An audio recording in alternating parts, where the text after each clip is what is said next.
Hello, everyone. Welcome to another episode of the Indy Scene. I'm your host, Jerry Garcia, and this week we have another phenomenal guest, or should I say, another simply ravishing guest. Our guest this week is none other than Shawn Donovan. Simply ravishing, the genuine article, or just Shawn Donovan, whatever you'd like to call him. As you can see, I'm wearing his new Dipsy shirt, which you can get from him. You can contact him on Twitter or Instagram at Shawn Donovan01. Shawn Donovan is one of the reasons why I wanted to do this show, this podcast. He's just one of those guys that you can tell love the business. Everything he posts, everything he talks about is somehow geared towards the business, and you can see that he has real hunger and real love for the sport. As I talk to him more, you can hear it come out. That's not just he enjoys watching as a fan. He doesn't just love the athletic part of it. He loves everything about the sport.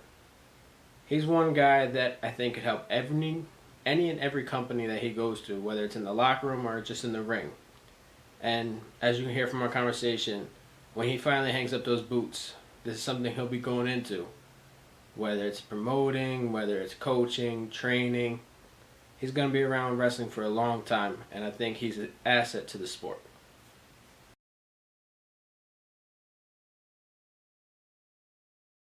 Simply Ravishing or just Shawn Donovan? You can just call me Shawn Donovan. I've actually weaned off that character. I mean, that was something I had for so many years, and when I got back together with my trainer, he just wanted me to keep using that name. But slowly, I mean, you just saw that it wasn't me anymore. You know what I mean? Mm-hmm. So I'm just me now. I created something called the Genuine Article that I'm still just kind of working through, but really just going by just Shawn Donovan. I mean, that's what everybody knows me as. So.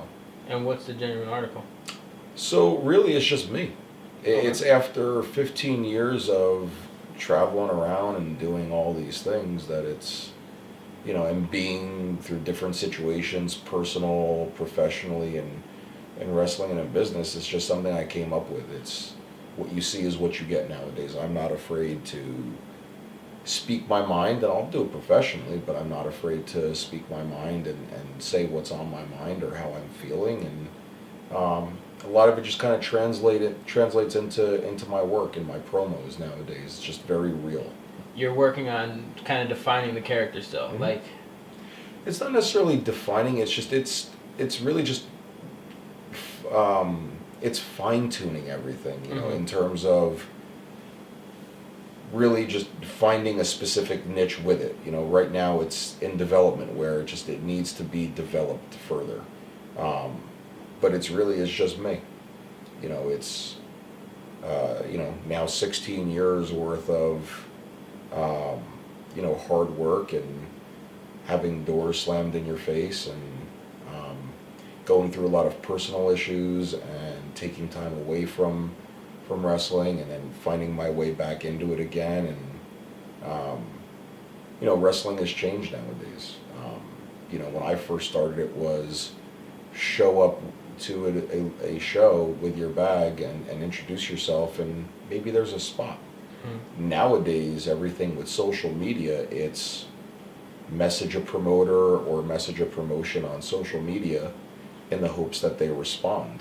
Or it's all about who you know now, because the independents are so saturated now, and you see clumps and cliques and groups of wrestlers performing on the same exact show. So it's much harder to get into different organizations. Anybody with $100 can, spend a couple of dollars, rent a ring, and call themselves a promotion. Yeah. But then when wrestlers are trying to make it, and you can't offer them peanuts. It's one thing when you're breaking into the business. Obviously, you're willing to work anywhere because you're trying to build a brand and you're trying to build a name.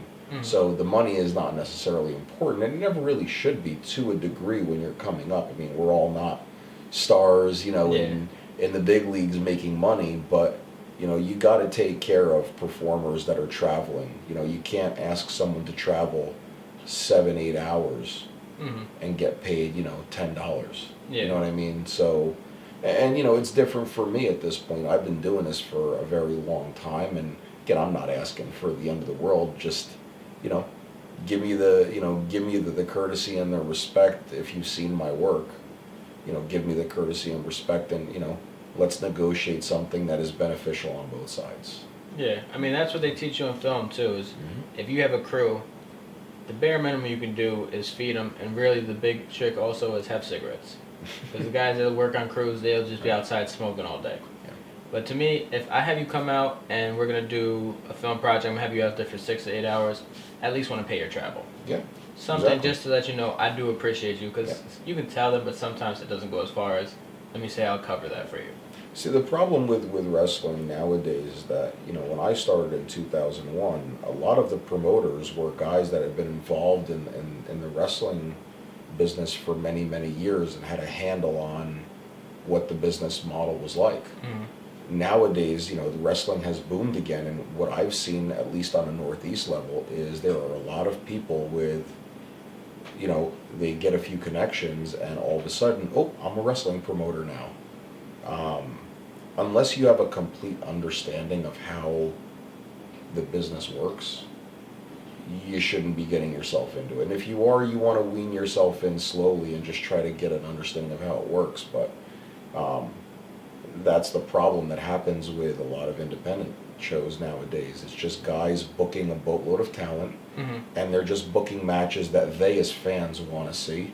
Okay. But they're not realizing that there's a certain way to put an event together. There's a certain way you have to promote the event in order to draw fans in. You have to have the right quality talent, and don't just book somebody just because, oh, well, he'll fit my budget and he's only $20. Yeah. A lot of times in wrestling, you get what you pay for. There's also things called match structure and where to put specific matches that will have an ebb and flow to your show. You can't have 8 main event type matches on a show. Yeah. By the time you get to the actual main event, where is that? So, a lot of times you just have fans that become promoters and they have no idea what they're doing. On the other end, you do have some fans that want to get into the wrestling, industry, and they may go train out of school and they may realize that, hey, the in-ring side is not for me. And they might wean off and become a referee or do different things, or they say, I want to be on the production side, or I want to be on the creative side. And they spend some time with those individuals that run those schools or promotions that have done this work before, and they learn and they teach them.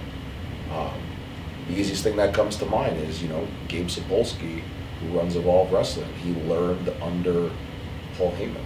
Yeah. And you see how successful he's become. He's been everywhere.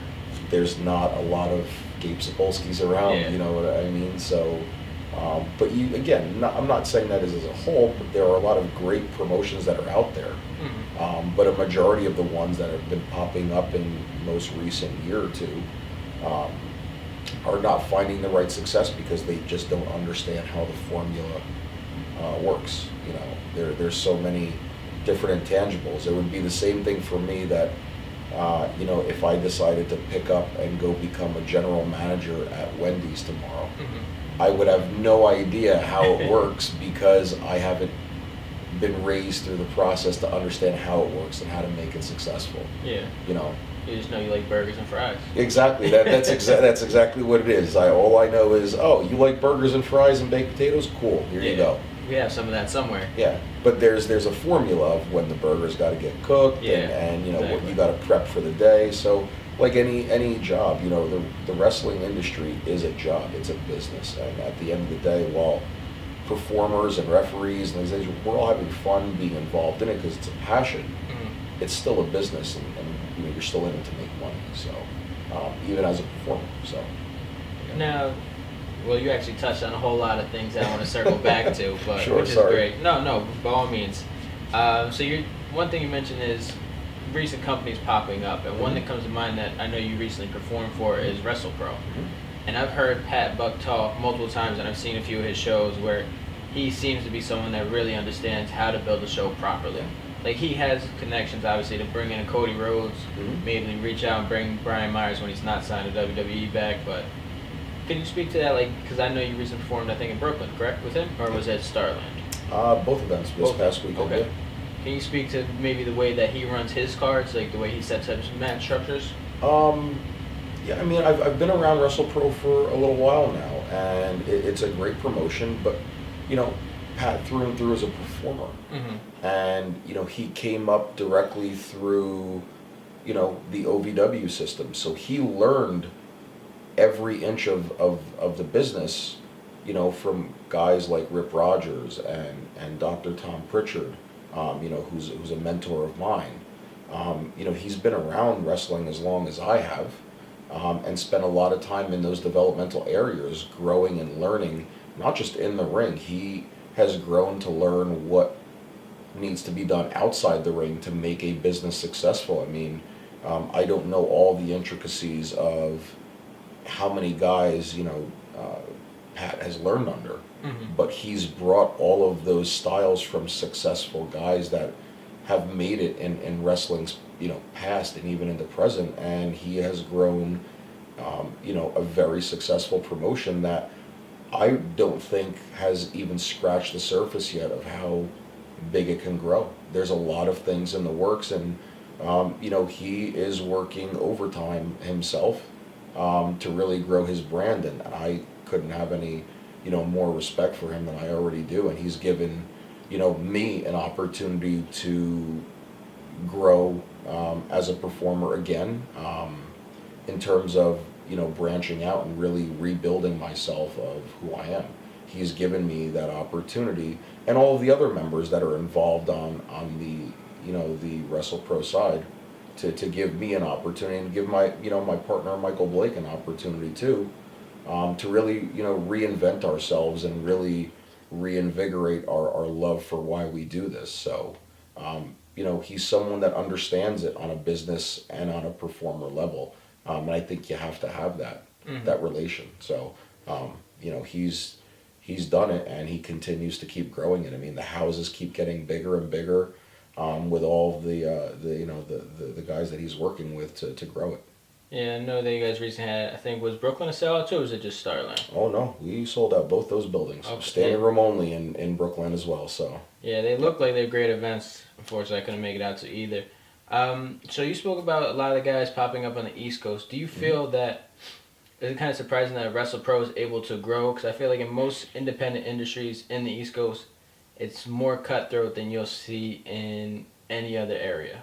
yeah, the East Coast has always been very cutthroat. I mean, even from when I started, you know, you had promotions, you know, running all the time. The East Coast is very different. I mean, on any given weekend, you know, you could be booked on a show in, you know, just throw a name out, Boonton, New Jersey. It could get canceled. You can easily get booked on another show 30 minutes away. Yeah. At any given time, there's 4 or 5 shows running in the Northeast area, whether it's in New Jersey or Connecticut or Brooklyn. But I think a lot of it is a testament because there are so many schools in the Northeast. So, and there have been a lot of good trainers over the years that have held their schools in the Northeast New Jersey area. So a lot of great talent has popped up. So because of that, you know, the East Coast is very big, and there's a lot more events going on. Guys are going to want to get booked more on the Northeast because a lot of them can also double shot. Yeah. You know, on a Friday or Saturday, you know, they could be the opening match on a show in Brooklyn, and they could be just after intermission, you know, in Woodbridge, New Jersey. On the same night. Yeah, on the same night. Yeah. How many times have you done that? Well over 100 times probably. How does it feel going from the one they have to get in the car and drive to the other? And because I've seen a lot of stuff, you take a decent amount of bumps in a match, just to be fair. Yeah, I've definitely slowed down though in the last number of years, and I know we all as performers, you know, there is such a thing called a bump card. You know, it will catch up to you, but I've learned over the years more to work smarter, not harder. Sometimes that's not always the case. You know, you get into a rhythm and a flow in a match, and you just hear the fans, and it's just, you want to give them everything. Yeah. You know, not to say that you know, you always have to take bumps, because, you know, if you are gonna take a bump, it should mean something.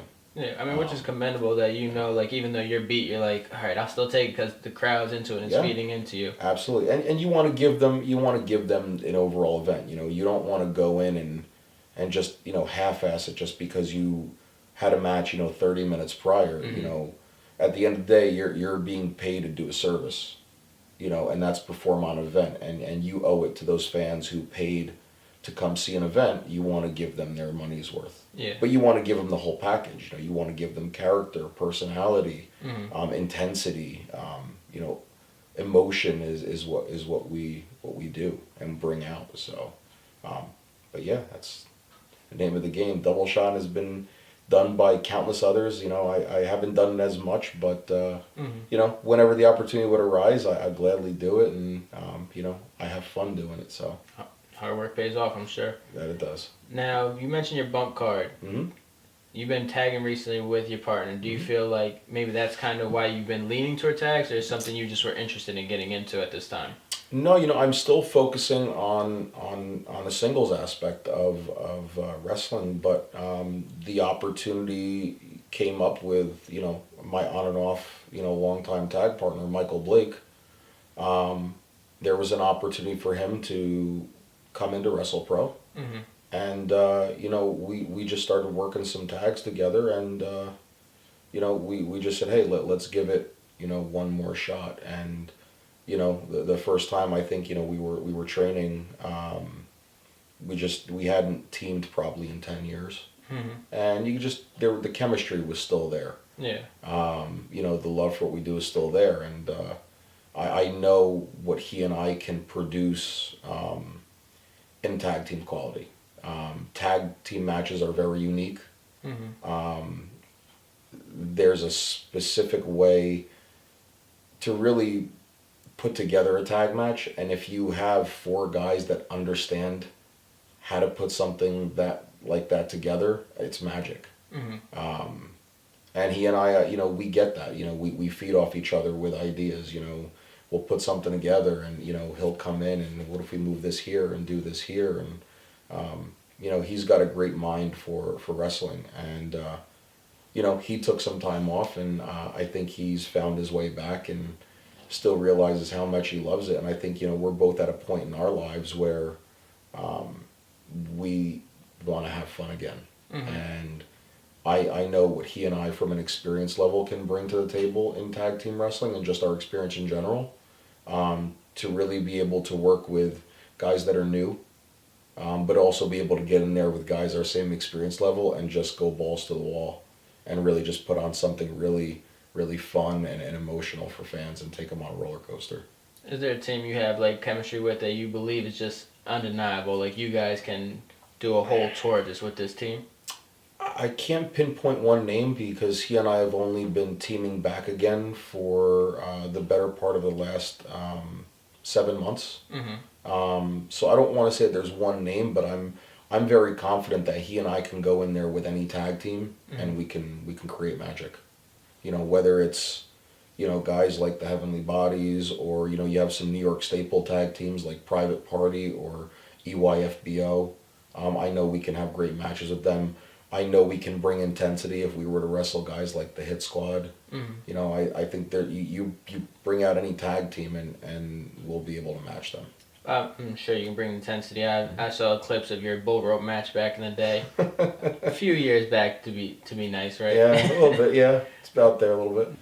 Now, there's lots of people who, as they've watched wrestling over the years, there was that gap where wrestling specifically WWE just kind of made people look at it I don't want to watch it anymore.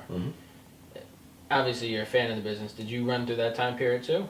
All the way through? All the way through. I can't get enough of it. I will study a lot of the same matches that I studied coming up in wrestling, 15 years ago. I will still study them to this day. I mean, there has not been a day in the last 30 years, and I'm dating myself even to the age even more than that I haven't not craved watching wrestling on a day in and day out process. I mean, there'll be days where I might just only watch 1 or 2 matches because sometimes you need a break. Yeah. But I'm consistently studying, watching, this sport. Even now with the advent of social media, I'm studying, the independents. I'm studying who's out there, who's making a name for themselves, why are they making a name for themselves, how are they making a name for themselves. I'm studying every little aspect there is of wrestling, on the outside, from a business standpoint to the in-ring product. And it's something I think about 24/7. You're very, very astute to the game. Do you want to be a coach one day, maybe, or you just want to give it all you got until you can't give anymore? I would love to do that. I've always, I enjoy helping and I enjoy teaching. And by no means do I consider myself knowing everything about wrestling, or do I consider myself, a grizzled veteran or anything like that. Yeah. A little bitter. We all are. We're all a little salty. After a certain point, I think after you have a certain amount of time and you have a right to be a little salty. But I love giving back. Mm-hmm. And I'm always appreciative when anyone tells me that I've helped them in a certain way. Would I absolutely love to be a coach and a trainer one day to train wrestlers? Absolutely. Absolutely. If a given platform was there, I would love to take it. Not to say that I have any means of slowing down in the ring anytime soon, but I love giving back because the wrestling business gave me the opportunity. People gave me the opportunity to be in this business, and I got the opportunity to learn and really grow from a lot of guys that aren't around anymore. And I have a lot of that knowledge that I can give back because I feel fortunate that I was trained the right way. A lot of wrestlers that get into wrestling aren't trained the right way because, they may train at a school that starts and then a month later the school just goes out of business.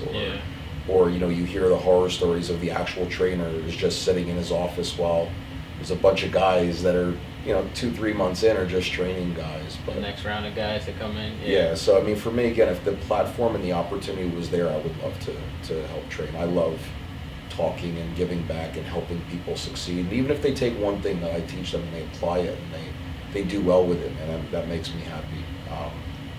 For me, there's no monetary value that you can pay me that if I can give somebody advice and they can go out and apply it and they can tear the roof off the building. Like that's the if you want to call it the monetary value that I get, that's what I love seeing. The enjoyment of the fans react, and that performer gets better.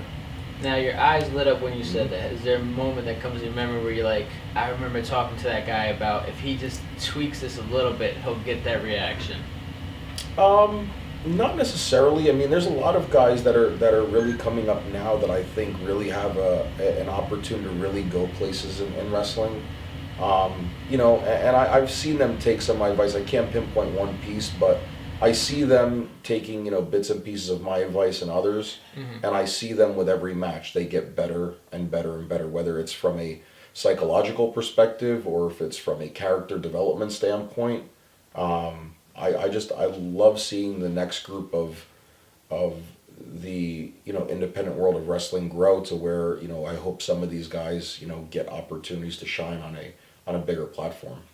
Now, from the pictures, I would assume you were trained at IWF with Kevin Knight, but is that where you were trained? Yeah, that was my initial stomping grounds. I started in 2001 when the IWF had their original school in West Patterson, New Jersey. It's now renamed Woodland Park. Try to make it fancy, I guess, but I think to avoid the Patterson name is probably what they want to do. Yeah, it was, and it's a great school. It's a school that's still standing today. They've changed venues. They're now in Nutley, New Jersey. But yeah, I was trained initially, by Kevin Knight, and a lot of the independent staples that drew me, to wanting to be a wrestler. When I got the opportunity to start going to independent shows, guys like Kevin Knight and Biggie Biggs and a lot of other, late 90s, early 2000s staples were still around. So, I was at an independent show one day and, Kevin was there and I had heard that the school was opening. So I just inquired and really never thought too much of it. And then they had like a 2-day training or 1-day training camp, I think it was. And the person who performed the best got, a free scholarship to the school. Didn't win.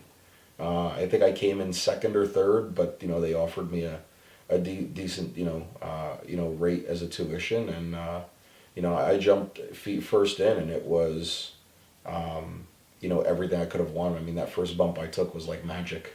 Hurt like hell, but it was magic. But, and it was off to the races. It started off like the first month or two. It was 2 days a week. And then they had advanced classes and I started just sticking around and watching. And then I was asked to participate and next thing you know, for the next 7 years or so, I was practicing 4 days a week. I was training and then performing on shows, and you're paying your dues. You're going to a show in Maryland one day, and then you're sleeping in your car and meeting up with other guys, and you're driving to Pennsylvania the next day, and you're living your dream, paying your dues, and as opportunities would pop up, through IWF to perform other places, like Chaotic Wrestling out in Massachusetts was a real hotbed back in the day, and they still are. The original ECWA was run by Jim Kettner, who ran the famous Super 8 tournament. Got a couple opportunities to perform there and elsewhere, and a lot of those promotions are still up and running. But yeah, man, that's where I started, Kevin Knight, and it's still my home. I'm out and about rebuilding myself, but that's still my home. Always will be. I have absolutely nothing but respect for Kevin. He's been a trainer and and a performer for I would say at this point well over 20 years, and I owe my opportunity getting into this business to Kevin. I always will appreciate and respect that opportunity. What made you choose IWF initially when you were looking for a school? Is it just you heard about it and you're like, well, I'm around, so I'll go? Well, yeah, it was around, and it was close to where I lived, that I could be able to get there in a decent time. I was, at the time, I was going to college and working 2 jobs. So, there was the Monster Factory at the time, but that was so far away that I would not be able to keep my obligations. So when you're learning to be an adult, you have to pick and choose certain things, but don't ever regret the decision that I made to go there. I made a lot of friends there that are still some of my best friends today, and some that I see on a weekly basis, some that have been fortunate enough to really bust their butt and make it to the top level in WWE. And I don't get a chance to talk to them all that much, but we stay in contact.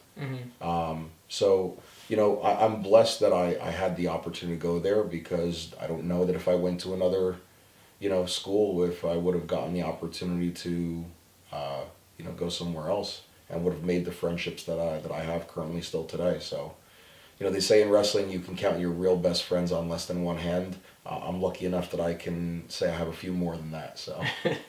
There you go. Yeah. So, going to school, and I know Kevin's done a lot of, I guess, extra work and helped out the WWE with that. Have you ever gotten a chance to do any of that? Yeah, did a number of those. I have not in recent years, but back in the early 2000s upwards till like 2007, 8. A lot of us that were at the school were afforded opportunities because of the relationships that Kevin developed. Through the developmental system there with those that were in that area. So I had a number of opportunities to do extra work, excuse me, extra work, commercials, pilots, vignettes, had an opportunity to say that I got a chance to work for them and got a paycheck from them. Great times networking and meeting a lot, and I learned on every opportunity I got. Is that paycheck framed in the house somewhere? It's not framed, but the pay stubs are still there. They're still there in an envelope, but not framed. How did it feel going there for the first event that you did? Beyond nerve-wracking. I mean, you go from working in front of, small crowds coming up, and all of a sudden now you're in a massive arena, and there's all this production, and it's like the fear of the unknown. Mm-hmm. You don't know what's going on, and you just have to, I guess the old phrase is keep your mouth shut and your ears open, and you just be respectful. But it's it's such a big production that it's very intimidating. Yeah. But I think the more that you get the opportunity to do it, the easier it becomes. But you're under a microscope. Everyone is being watched, and you never know how somebody's going to take something you say or something you do, or so. But the goal when you go there is to, put your name in front of someone's face, and show them what you got when you have an opportunity, in the hopes that someone might say, hey, there might be something here. Let me recommend this person to talk to this person, and you never know. For some, it gains that opportunity, and for others, they have to keep plugging away, and you know, I think the game has changed nowadays for extra work as it was, you know, back when I started, because they have this beautiful performance center now. So, but not being, you know, in that capacity at this point right now, I'm not sure what they look at when you are booked as an extra, if they are looking at something. Mm-hmm. So. Yeah, I'm sure they just bring up their own guys. It's a little cheaper, and then they're like, we'll bring you on the road with us, Right. put you in some matches anyway. But yeah, I mean, I've talked to some. It seems like a lot of it that have done it recently in the last year or so. It still seems to be a lot of the same framework, but definitely some things for change. But for me, I can't 100% speak on it. So. What was the first match that you had, and what was your first gimmick?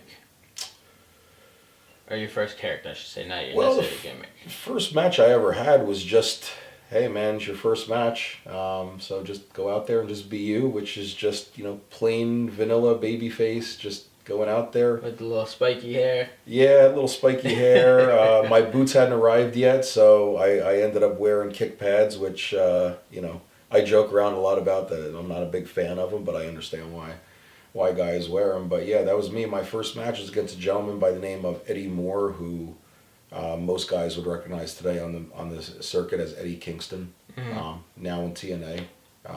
Awesome to see. Guy like him get an opportunity. But yeah, that was my first match, and I really, you know, for a while it was just me, really just kind of trying to figure out who I was. Didn't really have a gimmick per se. You know, I tried, you know, different roles as a baby face and as a villain, and you know, just a lot of things didn't click, and you know, until one day I was just, you know, watching, studying tapes like I always do, and you know, I was a big fan and studied a lot of gorgeous Jimmy Garvin. Okay. And saw that he would come out in these, you know, sequin type pants that had suspenders, and it was like, oh, no one's done that in like the last 10, 15 years. And I would ask a couple guys here and there, and they would say, yeah, it's not you, and kind of just sat on a little bit more, and then, you know, one day I was watching a movie, and I don't remember what it was, but, you know, there was a girl who was wearing an outfit, and she like tore her clothes off from it. I was like, a light bulb just went off. What if I did the same thing, but I could tear it off? Yeah. Really in good physical shape at that point, and you know, I know a couple people said, hey, not going to work, it's not you, but you know, sometimes you just got to take a risk, and got the outfits made, and I just, you know, I went out there, and I came back to the curtain, and guys were just like, well, we were wrong. So sometimes you just got to put yourself out there, and that's where, you know, the name, the gimmick name that stuck for a lot of years of Simply Ravishing came to be, and it wasn't me trying to be a rip-off of Ravishing Rick Rude. It was a combination of a lot of guys. It was Rick Rude because I studied him. Was a real big fan of his work. It was a combination of him. It was a combination of gorgeous Jimmy Garvin, a little bit of Hollywood John Tatum in there, a little bit of Bill Dundee, and you know, that's what it was. If anything, it was an homage to the Rick Rude character, and you know, it worked for a good amount of years. So that was the first, I guess you want to call it, gimmick that I really had. But the name, I think most people would jump in right, automatically think that you just were trying to do the Rick Rude. Yeah. Obviously, the outfit's not too similar. Right. Rick had some of the most creative tights that you'd ever see. Yeah, and he had the most creative robes and tights, and really what it was me trying to take a mixture of different guys and trying to find it within my own personality and things of that nature. And like I said, it worked for a good amount of years. But after a while, it slowly just kind of, you know, it faded off, even though I was still using it. But it really wasn't me anymore until finally I had to kind of just say, no, yeah, I got to go in a different direction because it's not me anymore. You know, I've grown past it and matured past it. So going from the white meat baby face to the, I guess, the stripper kind of look to now the dipsy face. What's that transition been like, and what made you come up with the Dipsy face? Was it something you just did in the ring, and you're like, people, like everyone makes fun of you, like that's your face? You know what it is? I mean, just transitioning out of that Simply Ravishing character was really just me finding myself and being me. Mm-hmm. You know, done, a lot in this business. I may not have done as much as many others, but I've got a lot of experience, and I've had a lot of heartache and a lot of doors slammed in my face, and really kind of just me being who I am now is just a culmination of that. And the Dipsy face piece really just, I don't even really know how that even came about. I mean, I am very big on facial expressions in the ring, and obviously telling that story and emotion. And, I study a lot of European humor, guys like Mr. Bean, but then I would also study a lot of World of Sport guys, and I'd watch their reactions. And, I think a lot of it just came from sometimes when I would see something so ridiculous in wrestling, I would just make that face, and guys would, find it kind of funny when I would make that. And, the Dipsy piece just kind of came from some friends of mine where really it was just, we'd all just taken a picture one day, and a couple of my buddies, they dip, they're chewing tobacco. And, we just took a picture, and, a lot of them sometimes would just call me Don for short, for Donavan. And, one of my buddies just goes, oh, it's Dipsy Don. And literally that just over time just became my nickname with everybody as Dipsy. And, one day we were at an event, and one of the guys were just, we're just joking around, and they're like, oh, that face you make, like your Dipsy face. And that just kind of became its own little thing. So, anytime you can take something and run with it, sit on it, think about it, and if you think it will get over, try to run with it. So I'll run with this and see where it goes, but again, it's just, it's me being me. Yeah. I'm what you see, what you get these days. I'm not necessarily a character per se, or have a gimmick per se. After 15, 16 years, I finally just get to be me, and do it in a way that I'm being real. I don't hide, I don't BS, I don't beat around the bush on things. I'm very respectful, but I'm also very honest sometimes to a fault. Yeah.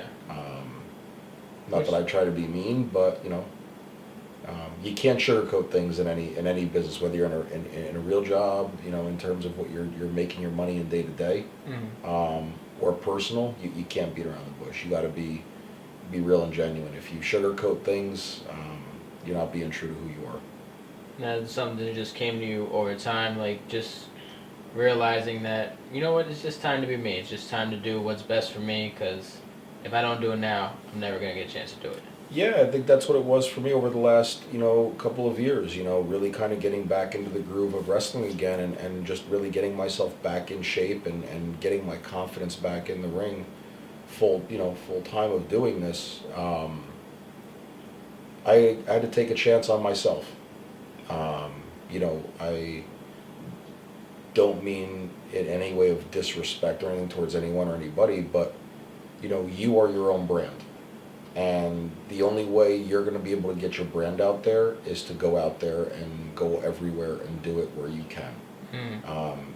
And I wanted to say to myself, hey, you've got another run at this, and you're probably at your peak in terms of, actually peak is not the right word, prime. I feel like I'm in my prime. I feel like I'm doing my best work that I ever have. And I owe it to myself to really get out there and give it one last shot, so to speak. I'm no spring chicken by any means, but, I'm not old or crippled, but it was really that. It was just taking a chance on myself and saying, hey, you have a lot to offer, and you have a lot of places that you can go that you can help make an event great by just your match. And it's one by one picking up opportunity after opportunity, and running with it, whether it's in singles or, in tag team with my partner, Michael Blake. Wherever the opportunity is, we're ready to take it on full speed ahead. First, I have to mention, you must be a real nice guy, because you keep mentioning his full name, making sure if you mention teams, you don't go just, if I'm tagging or anything. You make sure you mention his full name. Yeah, he's a straight up genuine dude. We both got in wrestling at the same token. We both met each other within our first year of wrestling, and you know, I consider him, you know, one of my best friends. You know, proud of what he's done outside of wrestling. You know, he's got a beautiful family, and I respect the hell out of him for the work ethic that he puts in. I think that's why he and I always got along very well, and I think that's why he and I work well together, is because we have the same work ethic that a lot of guys don't. We've put in a lot of time, and you know, that's to me, that's where you really get good, is by putting in the work ethic. You know, you could train at a wrestling school for 6 months, get your first booking somewhere, and I'm not gonna practice too much. I got my first booking. I'm cool. Yeah. Well, it shows in the ring. You know, and that's that same guy that if they, or girl, that if they keep going on that route 10 years from now, they're still the ones that are going to be happy getting paid $10 and a hot dog. You know, just resting on their laurels. That's it. It's all about work ethic. You know, at the end of the day, one of the reasons why I love training so much still to this day is because it pushes me to stay in shape, but I have a chip on my shoulder in a positive way. I want to say that, hey, there's a guy training right now that is half my age, but I can still either run circles around him or I can go toe to toe, and that pushes me.